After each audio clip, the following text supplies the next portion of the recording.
তোমার সাহস আর বীরত্ব আমাকে অবাক করছে। আমার বাড়িতে এসে আমাকেই তুমি চোখ রাঙাচ্ছ, কিন্তু কেন? এই জন্য যে আপনি ভুলে গেছেন কাকের ডানায় ময়ূর পুচ্ছ লাগেলি কাক কখনো ময়ূর হয় না। অর্থ আভিজাত্যের মিথ্যে অহংকারে আপনি মানুষ থেকে পশু হয়ে গেছেন। বিরুদ্ধে কোনো লাভ হবে না চৌধুরী সাহেব। কি বলতে চাও তুমি? বলতে চাই লালুর দেহে যে হাতকে আঘাত করেছেন, ইচ্ছে করলে সে হাত আমি ভেঙে দিতে পারি, কিন্তু তা আমি করব না। কারণ ছোটবেলায় শিখেছি কুকুরের কাজ মানুষের শোভা পায় না। মুখ সামলে কথা বলো। কেন আবার হাত তুলবেন নাকি? সাহস থাকিতে তুলুন, আমি দেখতে চাই আপনি কতটুকু পশু হতে পারেন। Get out! I said get out from my sight! Roni, Roni, Roni আমাকে নিয়ে যাও তুমি। রনি, আমি তোমার সাথে যাব। কেন? আমি তোমাকে ভালোবাসি রনি। কিন্তু রনি আপনাকে ভালোবাসে না ম্যাডাম। রনি, খবরদার, খবরদার বলছি, না ওই মুখে আর রনির নাম উচ্চারণ করবেন না।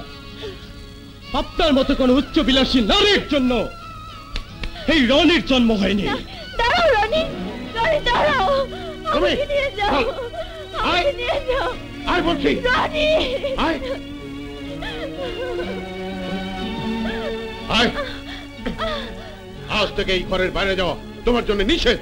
বাবা, এই চার দেয়ালের মাঝে তুমি শুধু সুমির দেহটাকে আটকে রাখতে পারবে, কিন্তু আমার মনের মধ্যে যে ভালোবাসা, সে ভালোবাসাকে তুমি হাজার চেষ্টা করেও কবর দিতে পারবে না। মৃত্যুর পূর্ব মুহূর্ত পর্যন্ত আমি বলবো আমি রনিকে ভালোবাসি, ভালোবাসি, ভালোবাসি।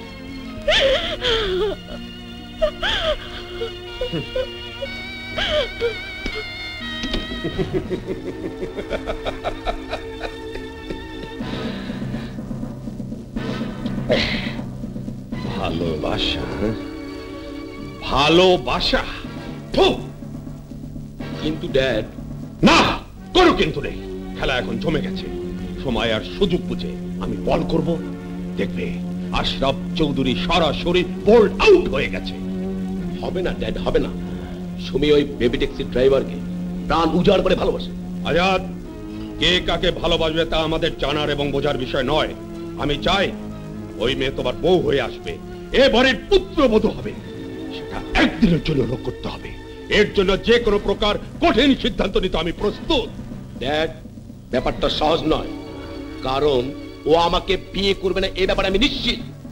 তুমি আমার সন্তান, অথচ তুমি না আজাদ না। মনে রেখো, আমি যা চাই তা পাই। প্রয়োজনে ওই মেয়েকে তোমার সেবাদাসী বানাবো। আশরাফ আমার কাছে 7 দিনের সময় চেয়েছে। সময় শেষ হলেই আমি আলাপ করব। ওকে ড্যাড, আমি তোমার সব সিদ্ধান্ত মেনে নিলাম।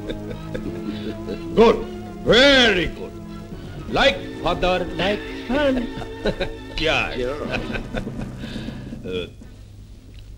কি কিছু বলবি?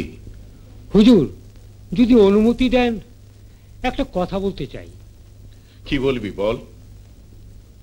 এই সংসারের খুঁটিনাটি, ভালো মন্দ সবকিছু দায়িত্ব তো তোর উপর। যে কোনো ব্যাপারে তোর সাথেই তো আলাপ করি, কিন্তু আজ এমন কি কথা বলবি যার জন্য অনুমতির প্রয়োজন? বলছিলাম সুমিমার। কি হয়েছে সুমির? সুমিমার শারীরিক অবস্থা দিন দিন খারাপের দিকে যাচ্ছে। খাওয়া দাওয়া একেবারে বন্ধ। আমি কি করব বল? বাবা হয়ে মেয়ের এত বড় সর্বনাশ আমি কি করে মেনে নিই? ও ভুল করতে পারে, কিন্তু আমি কি করে একটা বেবি ট্যাক্সি ড্রাইভারের সাথে? না না আব্দুল, এ হয় না। বেয়াদবি মাফ করবেন হুজুর, ভালোবাসা এমনই এক শক্তিশালী অস্ত্র যাকে পরাস্ত করা যায় না, যে কোনো বাধা থেকে আটকাতে পারে না। তাছাড়া সংবাদ নিয়ে জেনেছি ছেলে হিসেবে রনি ভালো, পার্থক্য শুধু। তার মানে তুই? আমি ভাবছি সুমিমার কথা। সুমিমা রনিকে ভালোবাসে, রনিও সুমিমাকে ভালোবাসে। এই অবস্থায় মেয়ের সুখের জন্য, মেয়ের মুখে হাসি ফোটানোর জন্য কঠিন পাথর হয়ে বসে থাকলে চলবে না। আব্দুল, এ তুই কি বলছিস? যতদূর জেনেছি সুমিমা আশ্রয় পাওয়ার আশায় রনির কাছে মিথ্যে পরিচয় দিয়েছিল। সুমিমা বলেছিল সে গরিব এতিম, তাই রনি তাকে ভালোবেসেছিল। বড় লোকের মেয়ে জানলে রনি কখনো সুমিমাকে ভালোবাসতো না। হুজুর, যে ভালোবাসা রনি আর সুমিমার মাঝে সৃষ্টি হয়েছে তা একদিনে হয়নি, একজনের ইচ্ছা হয়নি। তাছাড়া সুমিমা নিশ্চয় বুঝে শুনে রনিকে ভালোবেসেছে। হয়তো তোর কথাই ঠিক, কিন্তু কিন্তু আব্দুল, আমার মান সম্মান, তাছাড়া আকরাম খানের ছেলের সাথে সুমির বিয়ে, সমাজে আমি মুখ দেখাবো কি করে? লোকে আমাকে বলবে কি?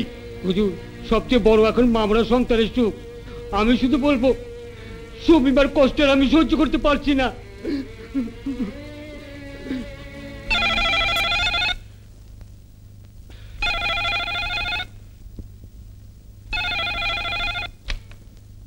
হ্যালো। কথা মতো 7 দিনের জায়গায় 15 দিন হলো, তাই তোমাকে ডিস্টার্ব করলাম। দুঃসময়ে তুমিও ঠাট্টা করছো? ছি, ঠাট্টা করবো কেন? আসলে সব মিলিয়ে হিসাব মিলাতে পারছি না। কিসের হিসেব? তোমার এবং আমার হিসেব, মানে দুজনের বন্ধুত্বকে চিরস্থায়ী করার হিসেব। দুজনের বন্ধুত্ব আছে এবং থাকবে চিরদিন। তাহলে দিনক্ষণ ঠিক করে ফেলো। মানে? অসমাপ্ত কাজ, বুঝলে না? তোমার মেয়ে আর আমার ছেলের বিয়ের ব্যাপারটা। সবকিছু জেনে শুনে তুমি? বিয়েটা হয়ে গেলেই দেখবে সব কিছু ঠিক হয়ে গেছে। বিয়ের আগে সব ছেলেমেয়েরা একটু অবাধ্য থাকে।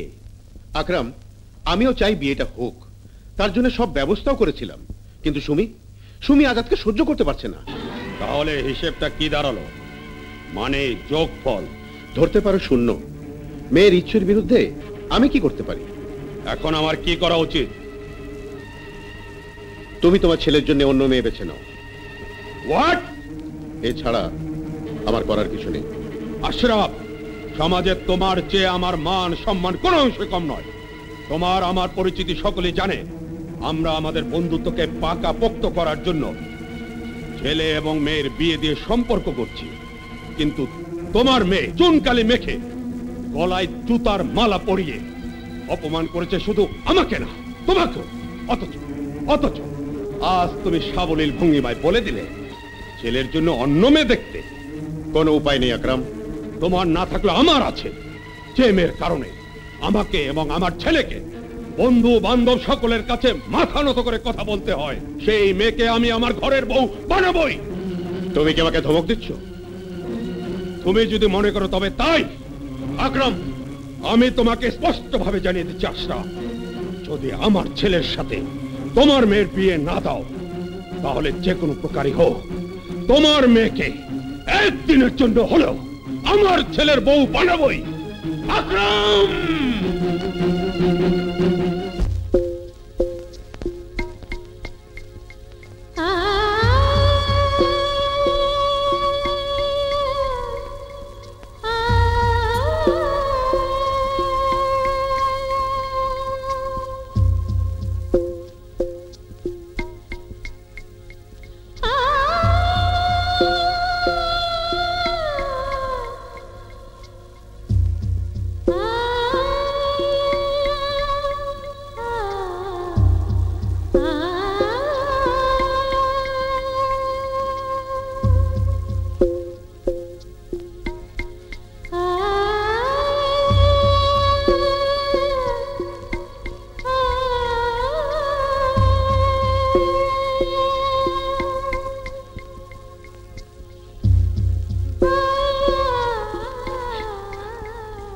সুমি, বাবা,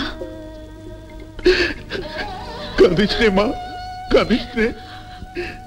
আমি তোর পছন্দ মতোই বিয়ে দেব। বাবা। হ্যাঁ মা, আমি এক্ষুনি রনির কাছে যাচ্ছি। বাবা, তুমি? আমি জানি তুই আমাকে বিশ্বাস করতে পারছিস না, কিন্তু মা, তোর মুখের হাসির জন্য আমি সব পারবো, আমি সব পারবো। বাবা, আমি এক্ষুনি যাচ্ছি রনির কাছে, রনিকে আনতে।